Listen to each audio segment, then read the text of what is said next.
सदियों से चली आ रही जातिगत जंजीरों ने दलितों को न केवल समाज से बल्कि अपने ही सपनों से भी जुदा कर दिया है। जब भी किसी ने उन जंजीरों को तोड़ने की कोशिश की तो उसे कुचल दिया गया या इतिहास में हाशिए पर धकेल दिया गया। ये खौफ केवल एक वर्ग तक सीमित नहीं रहा बल्कि ये पूरी सामाजिक व्यवस्था को खोखला करता गया। आज भी दलितों को डर में रखने के लिए मनुवादियों द्वारा नए नए हथकंडे अपनाए जा रहे हैं और जातिवाद को बनाए रखने के लिए एक सुव्यवस्थित षड्यंत्र रचा जा रहा है। नमस्कार, मेरा नाम है रीटा। आज की वीडियो में मैं आपको पिछले 24 घंटों में दलितों के साथ घटित हुई उन 5 बड़ी घटनाओं के बारे में बताऊंगी जिसे मेन स्ट्रीम मीडिया ने पूरी तरह नजरअंदाज कर दिया। दलित उत्पीड़न का पहला मामला तमिलनाडु के तिरुनेलवेली जिले के पप्पाकुड़ी गांव से है, जहां जाति का रौब दिखाने के लिए मामूली कहासुनी के बाद 17 वर्षीय नाबालिग ने एक दलित युवक पर कुल्हाड़ी से हमला कर दिया। दलित युवक बुरी तरह से घायल हो गया। इतना ही नहीं, जब पुलिस इस मामले में बीच बचाव करने आई तो जातिवादी दंगों ने पुलिस पर भी हमला कर दिया। दरअसल ये घटना बीती रात मंगलवार को करीब 1:30 बजे घटित हुई थी, जब नाबालिगों ने 22 वर्षीय दलित युवक पर हमला कर दिया था। पप्पाकुड़ी के सब इंस्पेक्टर मुरुगन के मुताबिक उन्हें इमरजेंसी कॉल आई थी, लेकिन जब वो मौके पर पहुंचे तो आरोपियों ने पुलिस वालों पर भी हमला कर दिया। पुलिस वालों ने अपने बचाव की कोशिश की और एक घर में छिप गए थे, लेकिन बावजूद इसके आरोपी लगातार दरवाजे पर हमला कर रहे थे, जिसके बाद पुलिस वालों ने अपनी आत्मरक्षा में 2 राउंड फायरिंग की, जिससे एक आरोपी के हाथ में गोली भी लग गई। फिलहाल पुलिस ने आरोपियों को गिरफ्तार कर लिया है। आरोपी थेवर समुदाय से हैं, जो अति पिछड़ा वर्ग यानी कि एमबीसी के अंतर्गत आता है। घायल दलित युवक और हमलावर दोनों का इलाज तिरुनेलवेली मेडिकल कॉलेज अस्पताल में चल रहा है। इस घटना से पप्पाकुड़ी में तनाव का माहौल बना हुआ है। दलितों से जुड़ी अगली खबर मध्य प्रदेश से सामने आई है, जो हर किसी को झकझोर रही है। दरअसल मध्य प्रदेश विधानसभा में दलित और आदिवासी महिलाओं के साथ दुष्कर्म को लेकर एक रिपोर्ट सामने आई, जिसने सबको हिला कर रख दिया। मॉनसून सत्र के कार्यवाही के दौरान ये रिपोर्ट सामने आई है, जिसमें बताया गया कि साल 2022 से 2024 के बीच राज्य में कुल 7,418 अनुसूचित जाति और अनुसूचित जनजाति वर्ग की महिलाओं के साथ दुष्कर्म हुआ, तो वहीं इन 2 सालों में 338 दलित महिलाएं गैंग रेप का शिकार हुई हैं। आंकड़ों के मुताबिक एमपी में रोजाना औसतन 7 दलित महिलाओं के साथ निर्ममता होती है, तो वहीं रोजाना 5 दलित महिलाओं को छेड़खानी या किसी और तरीके से उत्पीड़न का शिकार होना पड़ता है।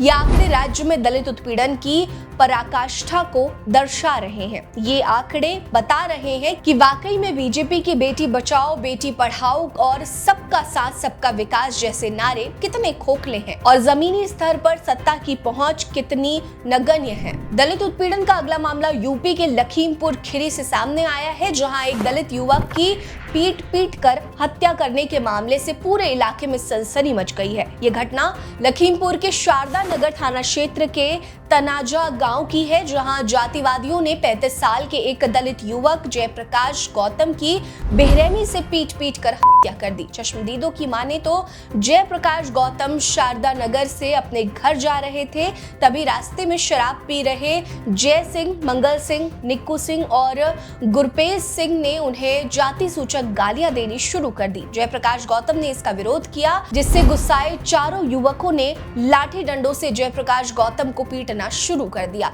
इस घटना की सूचना जब परिवार वालों को मिली तो वो तुरंत जयप्रकाश को बचाने पहुंचे, लेकिन तब तक घायल अवस्था में दलित युवक को छोड़कर आरोपी फरार हो चुके थे। आनन फानन में परिजन जयप्रकाश को अस्पताल लेके गए, लेकिन रास्ते में ही उसने दम तोड़ दिया। इस घटना से गुस्साए परिवार वालों ने पुलिस को शव उठाने नहीं दिया। उनकी स्पष्ट मांग है कि जब तक आरोपी पकड़े नहीं जाते तब तक शव को नहीं उठाने देंगे। इस घटना से पूरे इलाके में लोगों के अंदर काफी गुस्सा है। हालांकि पुलिस पीड़ित परिवार को समझाने में जुटी है कि वो शव का अंतिम संस्कार कर दे, लेकिन मृतक के परिजन किसी भी हाल में अंतिम संस्कार के लिए राजी नहीं है। अगला मामला बिहार से सामने आया। बिहार में इसी साल नवंबर के महीने में चुनाव होने वाले हैं, लेकिन चुनाव से पहले राज्य में तमाम ऐसे मामले सामने आए हैं जो सुर्खियां बटोर रहे हैं। सोशल मीडिया पर इन दिनों आरजेडी विधायक विधायक भाई वीरेंद्र द्वारा दलित पंचायत सचिव संदीप कुमार को धमकाने का एक ऑडियो सोशल मीडिया पर जमकर वायरल हो रहा है, जिसे लेकर बिहार की राजनीतिक गलियारों में हलचल हो रही है। इसे लेकर भाजपा ने आरजेडी पर सवाल भी उठाए। बीजेपी की ओर से सोशल मीडिया पर एक पोस्ट शेयर किया गया जिसमें लिखा गया कि बिहार में दलितों के अपमान व दलितों के खिलाफ हिंसा का भाई वीरेंद्र तो मोहरा है, लालू यादव असली चेहरा है।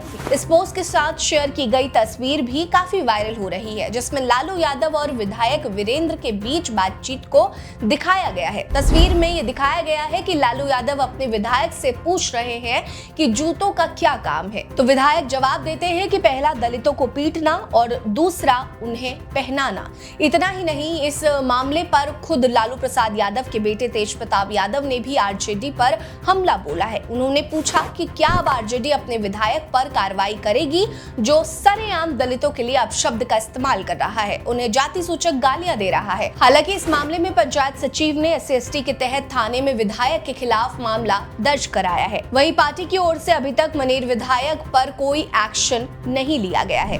दलितों से जुड़ा 5वां मामला दिल्ली के जवाहरलाल नेहरू विश्वविद्यालय से है। JNU में दलितों की शिक्षा को लेकर आंदोलन करने और दलित बच्चों को भी शिक्षा का अधिकार मिले, उसकी लड़ाई लड़ने वाले दलित प्रोफेसर नंदूराम का निधन हो गया। वो 78 साल के थे। दलित प्रोफेसर JNU में ही समाज शास्त्र के प्रोफेसर थे और उन्होंने भारत में जाति की सामाजिक, राजनीतिक और आर्थिक विकास को लेकर एक लंबी लड़ाई लड़ी थी। उन्होंने अपने लेखन से दलितों के बीच शिक्षा की क्रांति को जागृत किया था। वो पार्किंसंस रोग से ग्रसित थे, लेकिन बावजूद उसके वो दलित समाज के उत्थान के लिए कार्य करते रहते थे।